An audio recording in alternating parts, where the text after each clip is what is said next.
দেশের পরিস্থিতি এমনিতেই খারাপ, আবার সেই অবস্থায় বিএনপি এবং জামাতের মধ্যে দুটা বড় রাজনৈতিক দলের মধ্যে, যেখানে দুই দলই ক্ষমতায় আসার জন্য উৎসুক এবং দুই দলই যে কোনো একটা দল ক্ষমতায় আসার প্রবণতা প্রচুর, দুই দলের মধ্যে যে এরকম একটা সংঘর্ষ, এখানে কিন্তু আওয়ামী লীগ কিন্তু একটা সুবিধা নেবে।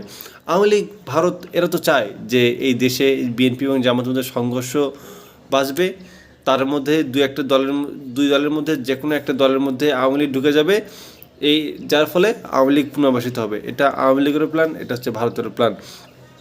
আসলে সেই ফাঁদে কিন্তু বিএনপি জামাত দুই দলই পা দিয়েছে। যদিও ছাত্র যে বৈষম্য বিরোধী ছাত্র আন্দোলন, এ বিষয়ে তারা যথেষ্ট পরিমাণ তারা সেন্সিটিভিটি এবং তার সতর্কতা অবলম্বন করতেছে। এই ভারত যেহেতু যদি ভারত বিরোধী এবং আওয়ামী লীগ বিরোধী যদি কোনো শক্তিশালী কোনো পদক্ষেপ গ্রহণ করে একমাত্র বৈষম্য বিরোধী ছাত্র আন্দোলন, তখন আওয়ামী লীগের প্রতি এরকম যে একটা ভালোবাসা যে দেখাচ্ছে, তো এটা করে তাদের আসলে তার দেখাচ্ছে যে আমরা আওয়ামী লীগের প্রতি আমরা অনেক সফট। অর্থাৎ বিএনপি যে আওয়ামী লীগের ওপর যে একটা ক্ষোভ আছে, সেই ক্ষোভটা যেন আওয়ামী লীগে যেন এই জামাতের উপর না থাকে, এই জন্য তারা আওয়ামী লীগ সবাইকে ক্ষমা করে দিয়েছে। কারণ ভবিষ্যতে যদি আওয়ামী লীগ যদি নিষিদ্ধ যদি হয়, তাহলে এই আওয়ামী লীগের যে এতগুলো যে ভোটার, তারা কার পাবে? বিএনপি যদি না পায়, অবশ্যই তারা জামাতকেই দেবে। সো আসলে ক্ষমতা লোভের জন্য মানুষ ধর্মটাকে কিভাবে ব্যবহার করে, কিভাবে ফ্যাসিস্টের পক্ষ নেয়, সেটা হয়তো বাংলাদেশে একমাত্র সম্ভব। 1971 সাল আমরা দেখিনি। সো 1971 সালের আমরা জামাতের যে ভূমিকা, এটা নিয়ে আসলে অনেক প্রশ্নবিদ্ধ।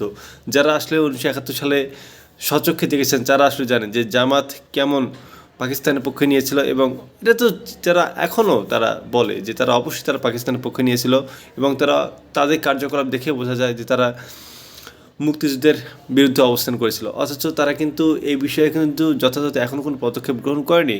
তাদের তো উচিত ছিল যে পুরো জনগণের কাছে তাদের ক্ষমা চাও, যেহেতু তারা রাজনীতি করে। বাট আমার কাছে মনে হয় যে আসলে জামাত এখনও যে পরিমাণ স্ট্র্যাটেজি নিয়ে আসে, হয় তাকে আওয়ামী লীগের মধ্যে তাদের জন্য নিষিদ্ধ করা উচিত ছিল, যেটা আমি মনে করি। কারণ তারা ফ্যাসিস্টের মতনই অনেকটা আচরণ করতেছে, তারা ফ্যাসিস্টের পক্ষে নিয়েছে, যেটা আমরা বিএনপির ক্ষেত্রেও এখন আস্তে আস্তে আমরা দেখতেছি। সো এই যে দেখুন যে জামাতের যে এক একটা যে কার্যকলাপ, তাদের যে ক্ষমতা লোভের জন্য বা আওয়ামী লীগের ভোট পাওয়ার জন্য যে এক একটা যে স্ট্র্যাটেজি, এটা সত্যি আমাদেরকে মানে ভাবার বিষয় যে এই জামাত শিবিরকে গত 17টা বছর এত পরিমাণ নির্যাতন জুলুম করেছে। ভাবা যায় যে এমনও হয়েছে যে স্বচক্ষে একদম পাবলিক প্লেসে গুলি করে হত্যা করেছে। ক্যাম্পাসে শিবিরকে দেখা মাত্রই ছাত্রলীগ যেভাবে মারতো, এমনকি শিবিরকে দেখা মাত্রই গুলি করার নির্দেশ, এইরকম পরিবার কত মানুষকে গুম করেছে, কত মানুষকে হত্যা করেছে, কত মানুষ, কত সন্তান বাবা মা হারিয়েছে, কত নারী বিধবা হয়েছে। অথচ এই বিষয়ে তো জামাতের আমি জানি না। জামাতের আমির অবশ্য জাসদ ছাত্রলীগ থেকে এসেছ, তিনি তো ছাত্রলীগের প্রতি আওয়ামী লীগের প্রতি একটা ভালোবাসা থাকবেই। সো এই জন্য হয়তো তার হাসিনাকে ফ্যাসিস্ট বলতে তার খুবই কষ্ট হয়। আসলে মানুষের বুড়ো বয়সে ক্ষমতার যে একটা লোভ, সেটা হয়তো জামাতকে না দেখলে সে বোঝা যায় না। তবে শিবিরকে নিয়ে আমি কিছু বলতে চাই না, আমি জামাতকে নিয়েই, কারণ শিবির বিষয়টা আলাদা, জামাতের বিষয়টা হচ্ছে আলাদা। শিবির একটা ক্যাম্পাস ভিত্তিক এবং তারা ছাত্রদের নিয়ে কাজকর্ম ওদের, আর জামাতটা হচ্ছে মূলত রাজনৈতিক একটা দল, এবং এটা তার রাজনৈতিক সারা বাংলাদেশে অন্যান্য রাজনৈতিক দলের মতোই। সো তাদের আসলে এই বিষয়টা ক্লিয়ার করতে হবে যে তারা কোন ধরনের রাজনীতি বাংলাদেশের মানুষকে দেখাতে চায়, বা তারা কী চায় আসলে, তাদের আওয়ামী লীগের বিরুদ্ধে তাদের পদক্ষেপটা কী। তো দুটো না থাকলে তো হবে না, তাদেরকে স্পষ্ট ভাষায় তাদের বলতে হবে যে আমরা আওয়ামী লীগের পক্ষে না বিপক্ষে, আপনারা জাতিকে কী হিসাবে দেখতে চান। আপনাদের 1971 সালে এখনও প্রশ্নবিদ্ধ, সেই বিষয়ে আপনার জাতিকে এখন পর্যন্ত খোলাসাভাবে কিছু বলেনি।